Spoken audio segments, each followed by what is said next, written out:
Salut les amis, j'espère que vous allez bien, que vous êtes en forme. Alors aujourd'hui je reçois mon premier hybride parce qu'il n'est pas full-time crypto et pour moi c'est encore un ovni parce que j'ai regardé un petit peu justement ce qu'il a fait dans sa vie, j'ai regardé un petit peu ses réseaux, sa chaîne YouTube et il y a beaucoup de choses différentes donc on va regarder un petit peu plus en détail avec lui ce qu'il fait vraiment et ce qu'il a à nous apporter en tant que créateur de contenu.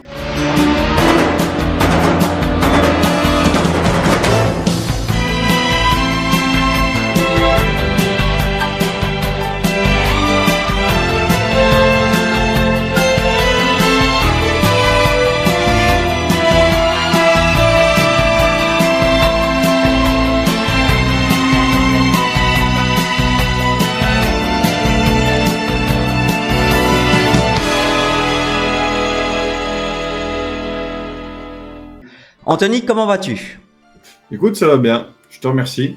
Eh ben tant mieux. Alors, je suis plus entrepreneur que créateur de contenu. Après, Ouais, il y a beaucoup de que... choses, mais je les ai listées et puis je vais revenir un petit peu. Mais avant tout, j'aimerais que tu te présentes quand même assez brièvement. Alors pas depuis le jour de ta naissance, parce que tu es né en 1993, si j'en crois ton Twitter. Exact. Mais on va dire depuis tes 18 ans où tu as fini le collège. Tout a commencé à 18 ans. Enfin, vu que tu m'as dit de faire à partir de cette date-là, je commence comme ça. T'as Mais 29 sinon- ans, non, maintenant, il me semble. Comment? Tu as 29 ans? 29, ouais, Ouais, exact. c'est ça. Donc oui, à partir des 18 ans, ça risque d'être un peu short, mais ce qu'il faut retenir, c'est que j'ai fait tout mon parcours en alternance, du BEP jusqu'au master, et avec une certification à Harvard que j'ai jamais pris le temps de terminer. Il y avait 8 projets à rendre, mais j'en ai rendu que 5, parce qu'après il y a eu le bull run, donc c'était un petit peu compliqué de tout faire. Du coup, ensuite, j'ai été m'implanter en Suisse, après que les crypto-monnaies aient bien explosé. Et puis j'ai activé et créé plusieurs contacts et relations ici qui m'ont permis de développer les différentes entreprises que je t'ai citées au début. Ouais. Donc voilà. D'accord. Tu es né en Suisse en fait? Non, je suis né en France Ah. et je me suis expatrié en Suisse depuis 6 ans, 5 ans, 6 ans, quelque chose comme ça. Et là, je suis en train d'entamer les procédures pour avoir une naturalisation. J'ai été voir ta chaîne YouTube, tu l'as commencé il y a 6 ans. Donc en gros sur tes vidéos, on voit vraiment de tout. Hein. Tu as du voyage, de la bureautique, des cryptos, des interviews. Il y a, je dirais, depuis 2 ans où j'ai l'impression que tu as un peu trouvé ta voie sur des podcasts aussi avec des sujets complètement différents à chaque. Et voilà, donc j'ai envie de dire, mais est-ce que tu te cherches ou est-ce que tu es un peu givré? Et en fait, la chaîne YouTube, elle suit simplement des lives où je reçois des invités qui sont issus de mon réseau et derrière, qui ont pour objectif de partager à la communauté certaines personnalités fortes dans différents domaines. Et c'est pas que je me cherche, c'est surtout que c'est une chaîne en mode personal branding. Idem sur Twitter, LinkedIn et les autres réseaux sociaux. Pour autant, ce qui m'a toujours fait marrer, c'est que, par exemple, tu peux très bien avoir des comptes ensuite sur Twitter qui postent uniquement du contenu crypto. Il n'en est pas moins que quand ils sont face à la caméra et qu'ils doivent, face à la caméra en live et qu'ils doivent en parler, ils n'ont plus de chat GPT ou ils n'ont plus un bouquin à côté pour pouvoir expliquer brièvement de quoi il s'agit sur quel sujet. Et clairement, c'est là où on reconnaît vraiment la puissance pas d'une expertise, mais plutôt d'une spécialité ou d'un encadrement dans lequel tu t'es bien installé. Et c'est pour ça qu'en fait, je fais exactement ce que j'ai envie sur les réseaux sociaux, que ça marche ou pas forcément, parce que je vais pas aller m'inventer une identité qui ne serait pas la mienne. Je vais faire un petit test. Tu te rappelles quand tu as créé ta chaîne YouTube, à peu près? Ouf. Oh, alors là, elle est déjà en roue libre cette chaîne YouTube. On essaye petit à petit de faire quelque chose avec, mais non, 2012, 2013. Et tu connais le nombre total de vues que tu as actuellement? Non. Et ben voilà, Non, c'est exactement comme moi. Je suis incapable de te dire le même nombre de vues. Donc pour moi, en fait, c'est un peu le signe que tu fais ce que tu aimes, quoi, et tu t'en fous du reste. Ouais, bah tu vois, par exemple, Bah. il y a une statistique que j'ai vue là, juste avant de faire l'interview, parce que j'étais parti dessus. C'est sur Twitter, je suis à 4 millions d'impressions mensuelles. D'accord. Ouais. C'est beaucoup, hein, c'est beaucoup. Ouais. Enfin, Après, j'ai sur l'impression, moi LinkedIn, je connais pas les miennes, je regarde pas, mais j'ai l'impression que c'est bah, beaucoup. 4 millions d'impressions, il me semble que c'est pas mal. Après, je sais que sur LinkedIn, j'ai peut-être. Enfin, À LinkedIn, j'avais. je crois que tu as 22 000 followers, il me semble. Ouais, parce que c'est des followers qui ont été acquis après que j'ai eu des petites réussites avec Microsoft, Google, ou encore les 12 coups de midi. Donc les Stop! missions. Stop! Ah. Raconte, les 12 coups de midi. Non, les 12 coups de midi, c'est avec Jean-Luc Reichmann. C'est une Oui, je le émission. connais, mais t'as fait l'émission? T'as fait le jeu? Ouais, j'ai éliminé un des gros maîtres de midi de l'époque. Qui s'appelait comment? C'était Mathieu Vigne, je crois, de nom. Et t'as fait combien d'émissions, du coup? Alors, justement, c'est là où c'est intéressant, c'est qu'en fait, quand j'ai été sur cette émission, j'ai décortiqué en même temps comment ça se passait. Donc, tu as l'impression d'être dans une vraie ruche, parce que tout est organisé, tu as les différentes personnes aussi qui te poursuivent dans les couloirs en te faisant le briefing de comment ça va se passer et tout ça, qui t'emmènent à la coiffure et autres. Et quand tu passes après l'émission, c'est là où je me suis aperçu que d'une certaine façon, tout pouvait être organisé pour réussir ou non. Et j'en avais fait un article sur mon site qui s'appelle Dans les coulisses des 12 coups de midi. Et en gros, je suis resté 2 jours parce que quand il y a un nouveau maître de midi, et je me suis souvent aperçu de ça, c'est un peu les maîtres incontestés de l'empowerment, enfin l'entertainment plutôt. Ça veut dire que quand il y a un maître de midi qui vient de tomber, derrière, ils savaient exactement que pendant quelques semaines, ils vont pas pouvoir repositionner quelqu'un. Ouais. Donc, quand je suis devenu maître de midi, je savais que je n'allais certainement pas rester plus de 2, 3, 4, 5 émissions. Ok. Parce que c'est enregistré sur 5 jours, tu vois. C'est intervenu, il y a eu un pic d'audience sur cette émission parce que je suis arrivé avec l'idée de faire une sorte de cadeau à mon père. Parce que mon père, il a le statut handicapé, tu vois. Et il adore cette émission depuis 5 ans. Et je voulais lui faire une surprise, c'était de me rendre sur les studios avec lui et de lui faire penser qu'on était dans le public, chose qui était en partie vraie parce que lui, il est allé dans le public et puis moi, je suis allé sur le plateau participer. Donc, du coup, j'étais arrivé avec une belle histoire, ils ont mis l'accent dessus. Donc, c'est pour ça que, tu vois, il y a pas mal de petites choses qui me laissent supposer qu'en fait, la victoire a été indirectement préparée en amont. Ouais. Mais bon. Ça enlève pas l'effort qu'au début, je voulais faire ça à mon père de manière complètement désintéressée. Il y a eu même un autre moment qui était assez marrant, c'est quand ça s'est terminé, je suis passé chez Cyril Hanouna dans Touche pas à mon poste. Alors là, non, ça, je t'ai pas vu. Et ça m'a fait marrer parce qu'en fait, c'était sur une question un peu alambiquée qui était dans quel pays, enfin Cyril Hanouna disait, on avait aussi, lors d'un zapping ou je sais pas quoi, on avait aussi ce candidat à Attention à la marche qui connaissait bien son sujet, parce que j'avais une question qui disait dans quel pays les hommes mentent sur la taille de leur attribut. Ouais. Et en fait, au montage, j'ai répondu de manière instinctive, sauf que j'ai cherché au moins 3-4 minutes avant de répondre. Du coup, c'est la magie du montage, tu vois. Et j'étais passé dans cette émission à propos de ça. Je pense que t'auras plus de choses à dire dans les coulisses de TPMP que dans les coulisses de Reichmann. Je vais te demander en fait de te décrire en 3 adjectifs. Honneur, loyauté et honnêteté. Ok, nickel. Je pense pas qu'on puisse faire mieux entre nous. Bah, c'est juste que c'est ce que je répète à nos équipes chaque jour, c'est que des fois, l'honnêteté peut faire mal. Parce que si tu l'amènes mal, ou alors si tu l'amènes de manière brute, elle peut piquer un peu ton ego. Mais le problème, c'est que si tu gardes quelque chose dans ta tête ou dans ton cœur pendant longtemps, ça va te ronger et tu vas pas avancer. Alors des fois, il vaut mieux des séquences où ça pique Ouais, je suis d'accord. Ouais. que de garder un peu tout ça. Ouais, complètement. Le Winner French, tu peux me... Qu'est-ce que tu as gagné justement? C'était quoi? C'était chez Google, c'est ça? Alors, c'était chez Microsoft. Ah, qu'est-ce que tu as gagné en fait? Quel prix ou Alors, chez Microsoft, on a gagné le prix coup de cœur du jury. Il y a 2 choses. Il y a eu, chez Microsoft, on a été lauréat France dans notre catégorie, qui était la catégorie... Non, c'était un concours international. D'accord, ok. Qui s'appelle l'Imagine Cup. Il y a 1100 candidats. Il y a 1100 candidats pour 10 000. Il y a 10 000 inscriptions, 1000 candidats et 20 gagnants. Ok. Donc, on a été, nous, gagnants sur la partie gagnant avec le prix coup de cœur et lauréat dans notre catégorie. Alors, en fait, je sais pas si tu vois les bornes qu'il y a dans les métros ou dans les aéroports ou dans les gares. Il y a plusieurs sortes de bornes. En gros, c'est simple. Je me suis dit, c'est marrant parce que je suis sûr, un jour, on marche avec un pote et en sortant du métro à Lyon, je me suis dit, putain, le ciel étoilé, il est incroyable et je suis sûr qu'il y a quelqu'un à l'autre bout du monde ou n'importe où à ce moment précis qui est en train de regarder le ciel et qui est en train d'y penser. Je sais pas si tu vois cette connexion.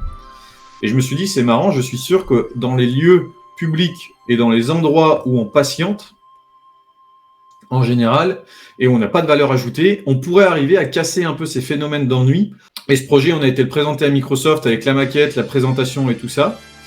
Et le projet a carrément plu. Il a été ensuite récupéré par Voyage SNCF, puis par une entreprise finlandaise qui s'appelle Portal.org.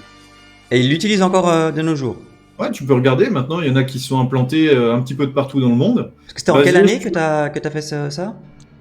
Alors, il faut savoir que j'ai eu un accident il y a quelques années en arrière, qui était un trauma crânien de lequel j'aurais pas dû me sortir, en fait. Et au final, ça a été une sorte de miracle parce que, ça a été diagnostiqué d'ailleurs comme tel, mais il y a quelques séquelles au niveau de la mémoire et tout, et les dates, la diction, des fois j'ai des bugs, je sais pas si ça se remarque, mais je travaille dessus avec mon équipe et toute communication, notre équipe de communication. Donc les dates, j'ai plus malheureusement. Enfin, je sais que c'était il y a pas si longtemps, ça doit faire un petit peu moins de 10 ans ou un peu plus. Aujourd'hui, nous, ce qu'on fait, c'est de la formation. Alors, la formation en ligne, elle est très mal vue. Pourtant, elle est très mal vue parce qu'il y a plein de gens qui en ont fait n'importe quoi. Avec le CPF, avec des arnaques, où t'achetais quelque chose 900 balles et c'était vide. Et pour autant, nous, ce qu'on a essayé de faire, et on fait ça, on essaye vraiment tous les jours de le faire, et on est preneur de tous les retours qu'il y a à venir, c'est de casser cette image des formations en ligne où tu les payes cher et c'est de la merde. Nous, ce qu'on essaye de faire, c'est qu'on essaie de trouver le parfait entre deux, où tu payes une formation, la formation est maintenue à jour quand c'est possible, parce que là, par exemple, on a une formation sur les crypto-monnaies, on ne la met pas à jour pour le moment parce qu'on attend le prochain bull run, parce que ça bouge trop. Durant 2024 ? Durant 2024, en tout cas, on a un rapport sur tout ce qu'on doit mettre à jour dedans et tout ça, et ça sera prévu pour le moment venu. Mais en fait, on essaye de s'imprégner de ce que veulent les gens, c'est-à-dire des compétences qui peuvent ensuite monétiser, ou tout simplement des compétences qui peuvent leur amener des revenus, basés sur les nouvelles technologies. Et ce qu'on veut faire avec ça, c'est qu'on veut casser ce taux de change négatif qui s'est installé dans la tête des gens, où ils ont l'appréhension d'acheter de la merde parce qu'il y a des centaines de personnes qui ont fait de la merde. Mais alors, comment tu penses y arriver, justement ? Alors justement, nous, ce qu'on fait, c'est on va pas dire on est en mode innovation comme tout le monde te dirait. Nous, je te partage simplement ce qu'on fait, c'est que déjà, on a une méthode qui s'appelle la méthode Hornet, qui est phase 1, harmonisation. Donc, on va comprendre les différentes personnes qu'on a, les valeurs qui sont intrinsèquement liées à leur personnalité et à leur développement personnel. Ensuite, on a la phase d'organisation. Donc, une fois qu'on a compris comment elle fonctionne, on va agencer tout ça pour arriver à sortir les qualités, les compétences de la personne et les mettre en avant pour elle-même. Et ensuite, une fois que ça c'est fait, eh bien, on va lui apprendre à réorganiser tout ça. Donc, ça va passer par une phase on va bloquer tout ce qui va lui permettre de perdre du temps. Par exemple, Instagram, Twitter et tout ça, en lui mettant des bonnes gestions et de manière saine. Ensuite, le R, ça va être lui amener un réseau de professionnels et de particuliers déterminés. Donc, par exemple, dans mon réseau, j'ai des personnalités assez intéressantes. Il y a des info-entrepreneurs, il y a des grands dirigeants d'entreprise, il y a des cadres, il y a des personnes qui travaillent chez Airbus, chez Stripe.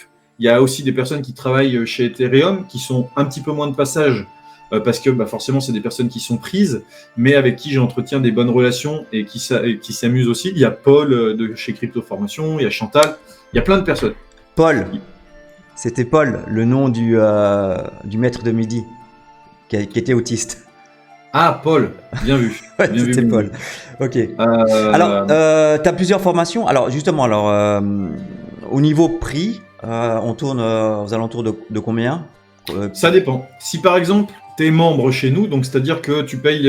Alors, il y a différents types d'abonnements, mais je crois que les abonnements sont entre 20 et 50 euros par mois. Ouais. Et tu as accès à un panel de choses que j'aurais pas forcément assez de temps pour tout détailler dans cette vidéo, mais on retrouve tout sur le site internet. Je mettrai d'ailleurs le lien en description. Ouais, il y a aussi les rendez-vous, enfin aussi des événements physiques et tout ça. Puis, tu as derrière la possibilité d'acheter tes formations, par exemple 200 francs. Enfin, 200 francs, 200 euros, voilà, si tu es membre. Mais si tu n'es pas membre, tu vas aussi avoir de la difficulté à les acheter parce qu'elles ne sont accessibles que pour les membres. Ouais. Ça, c'est une volonté chez nous, c'est que j'ai vu beaucoup trop de personnes s'approprier nos contenus et les réutiliser ensuite en disant que ça venait d'eux. Ouais. Vu que je manque de visibilité, si tu veux, mais vu que je forme beaucoup d'entrepreneurs et aussi d'info-entrepreneurs, sans tirer la pierre, il y a beaucoup de personnes qui, sous prétexte qu'elles ont acheté la formation chez nous, se disent maintenant je peux en faire un copier-coller en l'améliorant et en la distribuant. Donc là, on a peut-être mis une barrière supplémentaire en plus, mais on s'en moque à partir du moment où nos gars arrivent à monter en compétences et en valeur, parce qu'on arrivera dans le temps à les accompagner sur plein d'autres domaines. Imaginons, ils font de l'argent, c'est pas grave, on a une branche, enfin c'est très bien, derrière on va pouvoir les accompagner sur la branche investissement avec des pitch decks que je reçois tous les mois et que j'audite avec notre équipe pour pouvoir ensuite leur permettre d'investir en avance dedans. Ça a été le cas avec Elrond, par exemple, EGLD, où certains d'entre nous ont acheté à $2, tu vois. Ok. Ouais, donc il y a plusieurs sujets différents de formation. Ok. Je pense que le mieux c'est que les visiteurs aillent voir le site. Moi, je l'ai vu. Comment t'es arrivé dans la crypto en quelques mots? Sur les forums à l'époque, plus jeux vidéo. Donc, il y avait Dofus, il y avait Warcraft et tout ça. Et à l'époque, en fait, tu pouvais monter des personnages en level et ensuite revendre. Je sais pas si ça te rappelle sur World of Warcraft, tu pouvais monter au niveau 60, 70, 80, j'ai pas participé à ce genre de choses. Ok, tu pouvais monter de niveau tes personnages et ensuite les revendre, et tu pouvais aussi revendre et acheter des items, et du coup, voilà, ça a commencé comme ça. T'as beaucoup plus de vues que sur les trucs de la crypto. Mais quand je te dis beaucoup, t'as des tweets à 400 en crypto, et puis 3-4 000 sur l'IA, quoi. Exact. Ouais. Exact. Donc, je travaille bien mes interviews. Ouais, je vois. Non, mais ça fait plaisir parce que des fois, tu interviens sur des chaînes et on te pose des questions, mais c'est pas préparé. Non, c'est normal, ça se prépare. Tu connais bien les algorithmes, tu les comprends bien, comment tu sais en fait que l'algorithme sur Twitter fera ça et un algorithme sur Instagram fera ça? Ouais, alors ici, moi, ce que j'ai mis en place depuis quelques années, c'est un oracle, ça s'appelle le Major Oracle. C'est un outil basé sur des flux RSS qui va faire une veille complète d'Internet sur les sujets liés aux nouvelles technologies et tout ça. Et en gros, ça me remonte les dernières tendances, les dernières mises à jour, les derniers leaks ou les dernières informations open source liées à des algorithmes, Instagram, Twitter et tout ça. Et je vais chercher les infos à la source sur les blogs, par exemple, de ces différents sites Internet où les gens ne pensent pas à aller et où on passe à côté de beaucoup d'informations. Et quand Elon Musk a révélé le code de Twitter, il a bien mentionné que les sujets en tendance étaient multipliés par 2 en visibilité. Okay. Par 2 seulement? Ok. Alors par 2, mais c'est pas pour dire. En fait, je sais très bien la bonne somme que c'est, mais c'est juste que. À mon avis, c'est plus que 2. Il y a toujours des gens qui tatillonnent. Je préfère te dire par 2 parce qu'au moins ça c'est sûr et certain. Tu vois. Ouais. Projet Crypto. Pour revenir à ça, c'est simple. Moi j'ai mes activités, donc No Limit, Major Consulting, No Limit Book, Swiss Serenity et tout ça, plus aussi des entreprises dans lesquelles je suis investisseur. Donc je peux pas les mentionner, mais parce que pareil, là on rentre dans plus de la politique qu'autre chose, mais en faisant leurs recherches, les gens peuvent trouver facilement les liens sur Moneyhouse ou sur Papers.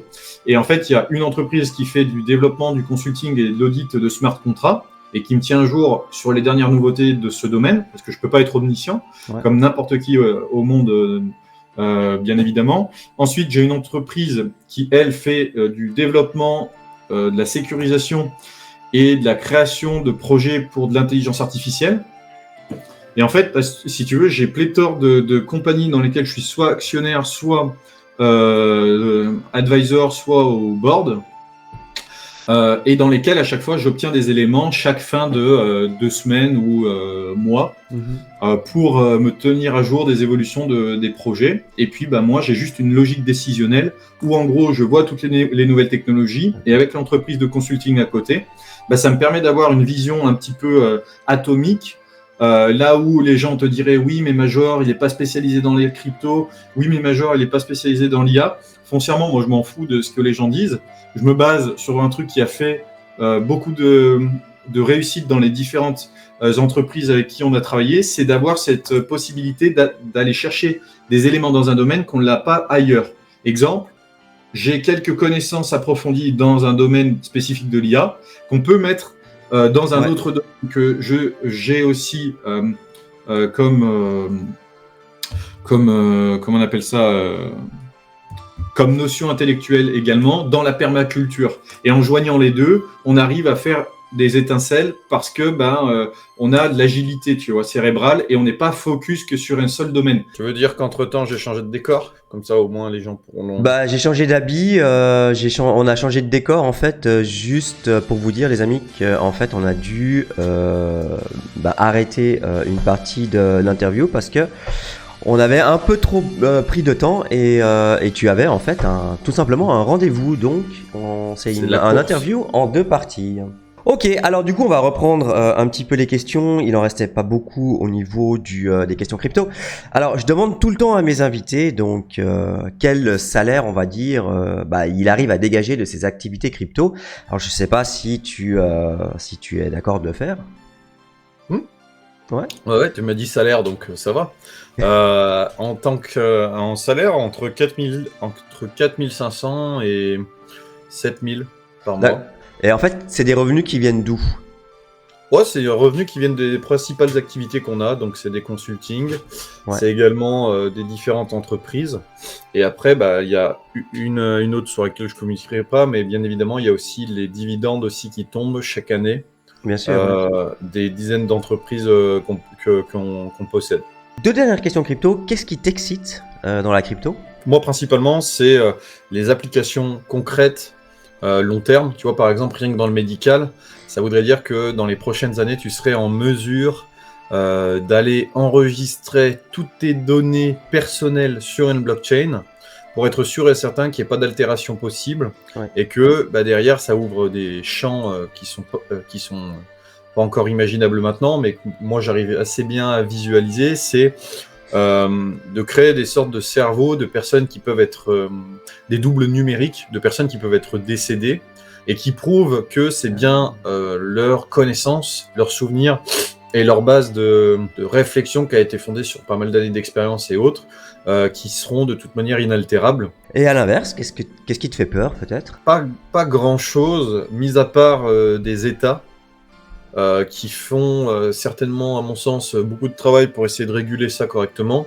mais qui pourraient, à un moment donné, arriver et faire quelque chose qui n'aurait pas de sens et qui pourrait causer la perte de beaucoup d'entreprises. Ok, on va passer en fait au quiz tac au tac. Je vais simplement, je te donne un exemple et tu vas évidemment comprendre très rapidement. Je te dis par exemple matin ou soir et tu me réponds matin ou soir. Alors, on y va. Donc, matin ou soir. Soir. Chien ou chat. Chat. Crypto ou intelligence artificielle? Ouais, IA. Ok. Fiat ou Ferrari? Fiat. Rêve ou réalité? Là, je dirais rêve. Ok. Dubaï ou Genève? Ou Montreux? Ah, Genève. Enfin, Genève. Suisse. Ok. Parler ou écouter? Écoutez. Café ou Red Bull? Je prends aucun des deux. Ok. Elon Musk ou Einstein? Musk. Sieste ou Fiesta? Sieste. Poisson ou entrecôte? Entrecôte. Mac ou Windows? Windows. Chant des oiseaux ou chant des sirènes? Ouais, les oiseaux. Les sirènes. Homme de ménage ou femme de ménage? Femme de ménage. WhatsApp ou Snapchat? Ouais, y a pas Telegram. WhatsApp. Ok. Rêveur ou bosseur? Bosseur. Finance centralisée ou décentralisée? Décentralisé. Richesse ou santé? Aïe. Santé alors. Ouais. Zara ou Louis Vuitton? Zara. Stylo ou clavier? Stylo. Sport ou PlayStation? Sport. Sucré ou salé? Sucré. Tinder ou speed dating? Peut-être Tinder, mais encore. Ok. Sagesse ou folie? Sagesse. Film d'amour ou film d'horreur? Horreur. Nu ou habillé? Ouais, ça dépend. Des fois, je suis à poil. Oh. Je suis à poil, mais on s'en fout, tu vois. Ouais. Cocktail sans alcool ou Long Island? Ah, je bois jamais d'alcool. J'ai jamais bu d'alcool de ma vie, je crois. Ah ouais, ok. Velours côtelé ou jeans troué? Jeans troué. iPhone ou Samsung? iPhone. Work addict ou after work? Work addict. Ouais. Ok, bon voilà. Ce qui met fin au quiz tac au tac. Ok, alors le speedy quiz. Alors ça c'est une partie que j'aime beaucoup. Alors si tu dans la crypto, si tu devais définir quel est ton domaine de prédilection. Ah, je t'entends plus. T'as dû toucher un truc sur ton micro. Ok, alors du coup, sachant ça maintenant, quel domaine on va choisir pour toi? On n'a qu'à prendre finance décentralisée. Ok, ça marche. Alors au top, t'as 60 secondes pour donner tout ce que tu peux. 3, 2, 1, go. Ok, bah finance décentralisée. Liquidity pool, stacking, USDT, USDC, balance, bond, token, flash loan. Oh putain. Ah ouais, mais putain. La rapidité, c'est le seul domaine où je peux pas te faire des trucs. Là, comme ça. Ouais, je peux te citer tous les jetons. Hein. Il y a AMM, TMM.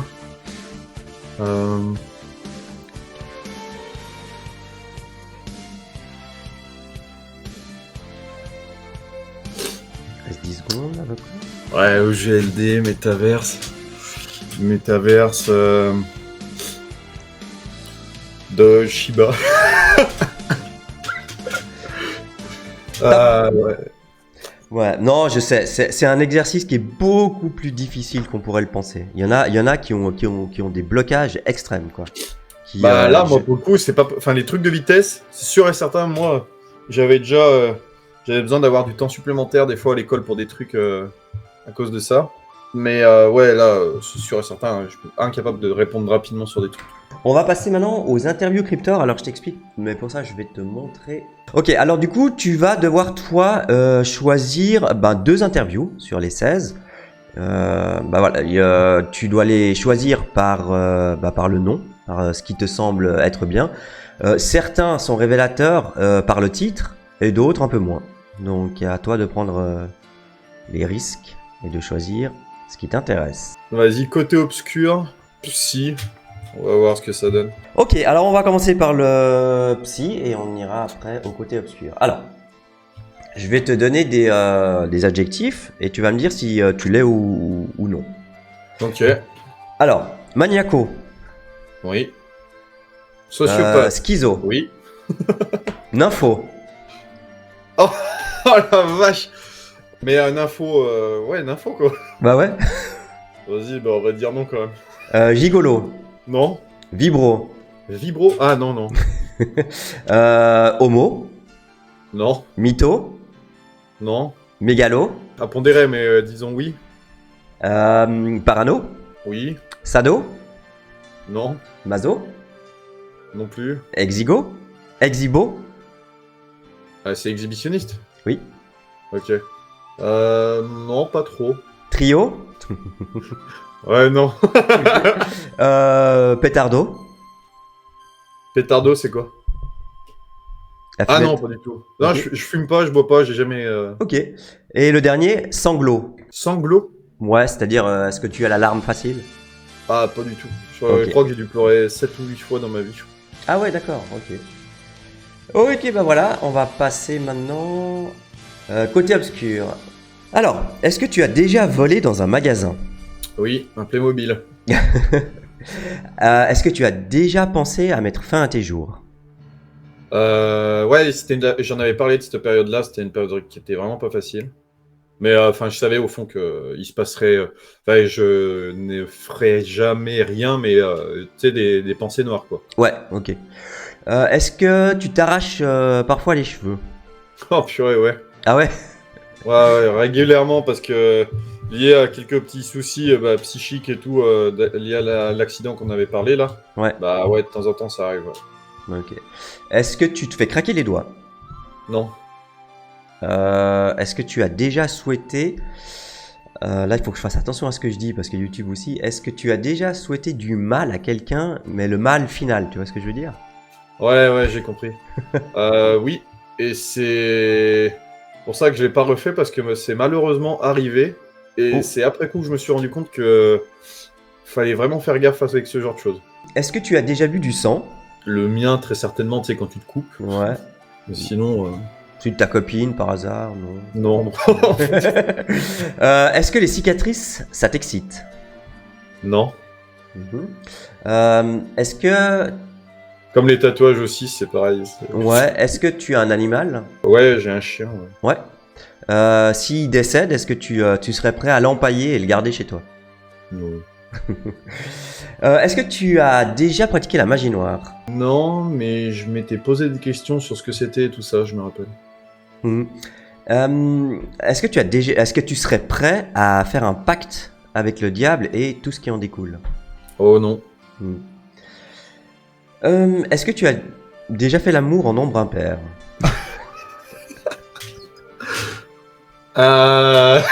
Joker. Donc, j'imagine que c'est oui. Est-ce que tu as déjà porté un slip en cuir? Ah, c'était en déguisement, ouais. Ouais. Est-ce que tu as déjà vu tes parents faire l'amour? Non. Est-ce que tu as déjà fait l'amour dans le lit de tes parents? Non. Est-ce que tu t'es déjà filmé en faisant l'amour? Non. Est-ce que tu as déjà sucé le pied d'une femme Non plus. et d'un homme? Non plus. Est-ce que tu as déjà partagé un copain avec ta copine? Non. Est-ce que tu as déjà eu envie de goûter à la chair humaine? Non plus. Et ben voilà. Intéressant. Voilà. Petite question piège, mais j'aime beaucoup ces petites interviews.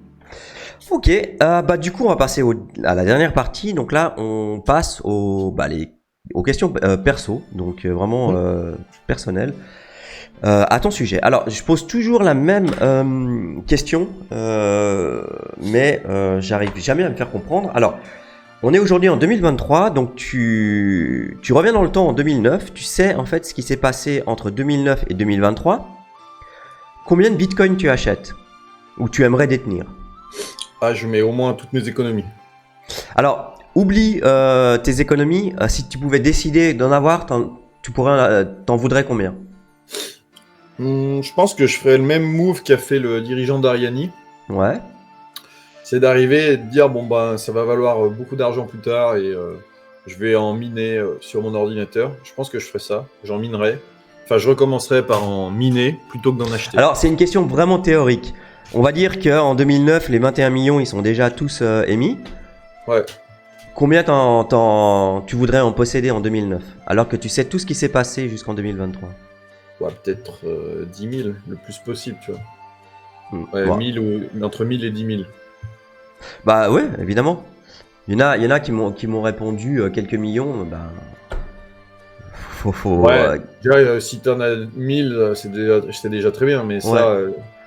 Non, mais c'est une question que si la personne elle répond, bah je les veux tous, bah c'est fini, le Bitcoin n'aurait jamais été. Ouais, non, mais il y a déjà le côté d'intégrité, mais moi, c'est juste que je vais pas aller chercher à en avoir le plus possible. En fait, je pense qu'à partir du moment où tu en as déjà... les gens ne se rendent pas compte, mais quand tu as déjà 2 ou 3 millions, tu arrives à mettre suffisamment de personnes à l'abri pendant un petit moment, si tu fais pas trop le bête, tu vois.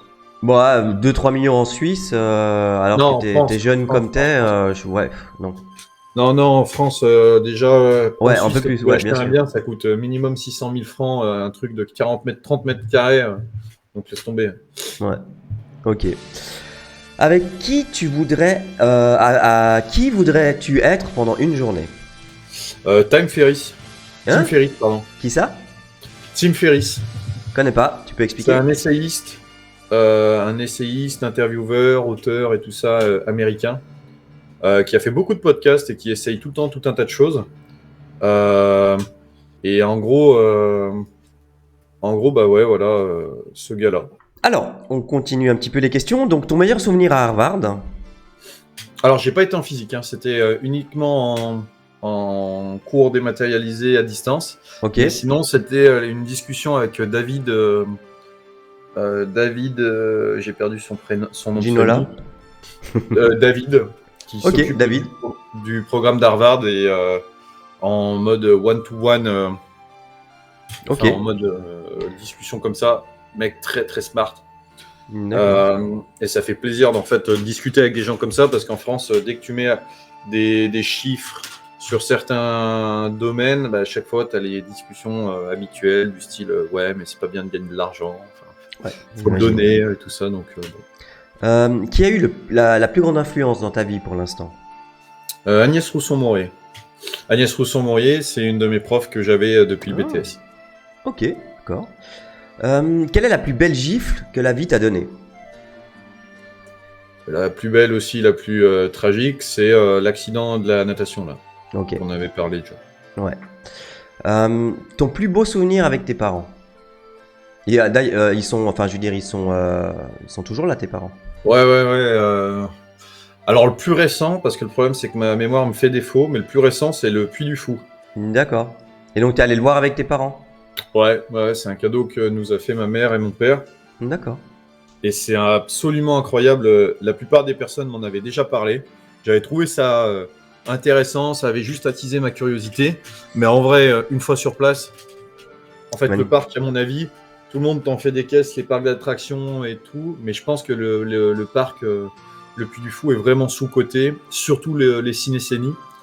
Ah bah c'est une mise en scène incroyable, hein. Mais il y a plus de 1000 personnes. Ouais. Il faut imaginer un spectacle où tu as quand même 1000 personnes face à Ouais. toi, dans un immense décor avec Ouais. un lac, un château, des décors qui bougent. Ouais. Et tu as peut-être 2-3 km de spectacle face à toi, avec des montagnes et tout ça qui bougent. Et là, les gens, ils se disent, mais c'est quoi ce bazar? Mais allez le voir, c'est incroyable. Ouais. Quelle est la dernière chose que tu voudrais vivre? En vrai, moi, j'aimerais bien faire un truc à la Mass Effect. Je sais pas si tu connais. Pas du tout, mais tu vas nous l'expliquer?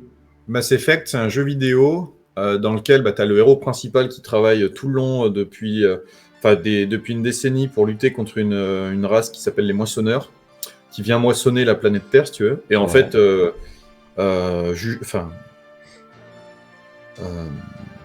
don ultime, il fait le don de sa vie pour activer une énorme machine qui ralentit, voire même initie la fin du moissonnage. En gros, il donne sa vie pour une énorme cause et il reste dans les annales après. Ok. Quelle est la femme idéale pour toi? Ah, c'est une bonne question. Ouais. Robotique? Non, je sais pas, je dirais attentionné. Pas les trucs de base, tu vois, mais qui se perdent beaucoup, je pense, en termes de valeur. C'est attentionné, aimante, loyale. Ouais. Que, Ça par exemple, devient des entités assez rares. c'est des valeurs qui sont traditionnelles, qui se perdent parce qu'aujourd'hui, avec Tinder et tout, comme on l'a vu juste avant, en fait, les gens ont tendance à faire un peu le marché du kiki, si tu veux, sur Internet. Si tu pouvais revivre un élément en boucle de ta vie, t'arriverais à dire lequel ça serait? C'est une des premières fois où j'ai été à Europa Park. Ok. Ah ouais. À Europa Park en Allemagne. Pourquoi? Parce que, en fait, je suis arrivé là-bas et c'était un peu en mode une ouverture de boîte de Pandore où tu avais la possibilité d'avoir le choix sur ce que tu allais te faire subir d'une certaine façon, mais dans le bon sens du terme pour passer un bon moment, tu vois. Ouais. Et c'était la première fois de ma vie où je voyais un très gros parc d'attractions de cette puissance-là, et où j'ai pris conscience en fait du fait que c'était très très solide. D'accord. Si tu pouvais éradiquer une mauvaise cause sur Terre, ça serait Une laquelle? mauvaise cause? Ouais. Oh, l'ego, hein. L'ego? L'ego, ouais, parce que tu vois, par exemple, là sur Twitter, je vois des mecs qui commencent à parler d'intelligence artificielle, qui touchent ça depuis très longtemps. Mais pour autant, ils sont devenus les démons qu'ils essayaient de lutter. C'est-à-dire que ils te mettent que c'est les big boss du game en IA parce que ça fait des dizaines d'années qu'ils sont dedans. Et en fait, l'ego, il faut en avoir, mais en avoir trop, ça devient négatif parce que ça te bousille de l'intérieur, parce que tu cherches constamment à essayer d'écraser les autres ou à essayer de te mettre complètement en avant au détriment de plein d'autres choses. Et quand tu commences à mettre en place ça et que tu commences à aller jouer avec ton ego, tu passes à côté de plein de choses parce que tu méprises les gens, alors qu'en fait, si tu discutais simplement avec eux, tu verrais qu'ils sont au même stade. Et c'est arrivé avec ce type de personnes où j'ai déjà été en train de faire des propositions à ce type de personnes, mais par ego, justement, elles ne répondent pas parce que... Voilà, c'est pour ce que je t'ai évoqué, tu vois. Ouais. J'avais fait cette question, on en a déjà... Enfin, tu l'as déjà évoqué, mais pour qui tu as pleuré dans ta vie? Alors, pas eu beaucoup de fois, mais est-ce que tu peux me donner la fois où tu as le plus pleuré pour quelqu'un et qui est cette personne? Je crois que j'ai pleuré une fois pour moi-même. C'est celle que je me rappelle tout de suite, mais tu vas voir pourquoi. Alors c'est celle-là, développe. C'est celle-là, pas de souci. Ok. Celle que je me rappelle le plus, c'est parce que j'avais une énorme courbe d'ascension. J'avais fait maître de midi, un TEDx, champion d'Europe, champion de France. Plein de trucs qui m'ont permis de monter comme ça en mode à la verticale. Et du jour au lendemain, j'ai eu des passages dans ma vie qui étaient assez compliqués et j'aimais pas forcément ce que j'étais devenu en moins d'un an. Et c'est pour ça que du coup, j'en avais versé une larme parce que ça m'avait séché en fait. Ouais, non, alors je pense que c'est vraiment très très compréhensible. Alors, on arrive aux deux dernières questions qui sont toujours les mêmes pour mes invités. Alors, dis-moi quelque chose que personne ne sait à propos de toi, ni tes parents, ni ta future copine, tes ex, tout. Voilà. C'est pas un truc que je veux faire, mais c'est un truc que j'aurais pu faire. Alors, vas-y. C'est juste que, pas maintenant, parce que là, il y a d'autres choses qui nécessitent mon implication, mais prochainement, je pense que j'ouvrirai très certainement un compte sur lequel je place de l'argent, mais pour les différents membres de la famille dessus. Ok. Ou pour la descendance, tu vois. Ouais, ok. Et qui existe peut-être ou qui existe pas. Parce qu'il y a personne qui sait quoi que ce soit sur ma vie perso, en fait. Écoute, moi je trouve ça très légitime. Et donc, la dernière question, donc le jour où tu décides d'arrêter la crypto, pour les raisons qu'elles seront, quelle image en fait tu voudrais laisser de toi dans la crypto, tout simplement? Je pense qu'en vrai, je l'ai déjà. Dans le sens que c'est le mec qui était pas là sur pas mal de sujets, que personne n'en sait rien, qui a aidé à faire pas mal de mises en relation auprès de grosses personnes influentes, et qui a bâti pas mal de petites choses dans l'ombre. Du coup, moi, personnellement, j'en ai fini. J'ai pas d'autres questions. Est-ce que tu voudrais peut-être placer un dernier mot, un message ou une revendication ou un coup de gueule? Tu as la liberté de la parole, utilise-la. Ouais, il faut arrêter d'acheter des trucs des robes ou des pulls comme ça en Inde ou en Chine. Ah. Parce que les coutures, c'est de la merde, ça tient pas trop. Après, c'est toujours le même problème. Les Français, est-ce qu'ils peuvent se payer du Made in France de moins en moins? Non, c'était une référence au mec. C'était une référence au mec sur internet qui avait dit il faut arrêter d'acheter des trucs qui sont faits par les enfants en Chine. D'accord. Parce que les coutures, c'est de la merde, ça tient pas trop. Ok, non, alors évidemment, je n'étais pas, pas pu comprendre ça rend le truc encore la plus petite burlesque. pointe que tu nous as envoyé droit au cœur. Ok, si t'en as fini, j'en ai fini, tout simplement. Et puis, je te souhaite évidemment le meilleur pour tes projets existants et ceux que tu feras encore dans le futur, parce que j'imagine que tu en auras d'autres. Et puis, écoute, rien n'empêche de refaire l'interview dans un bon petit moment, comme un update ou comme une mise à jour en fait de ta vie. Ok, pourquoi pas. Voilà. En tout cas, merci d'être venu et puis merci d'avoir répondu je pense sincèrement à tes questions. Et puis bah voilà, donc je mets fin à ce Crypto Quiz. Je vous dis bah, à bientôt sur ma chaîne YouTube ou alors sur Twitter pour des nouvelles aventures. Voilà, à bientôt les amis. Ciao.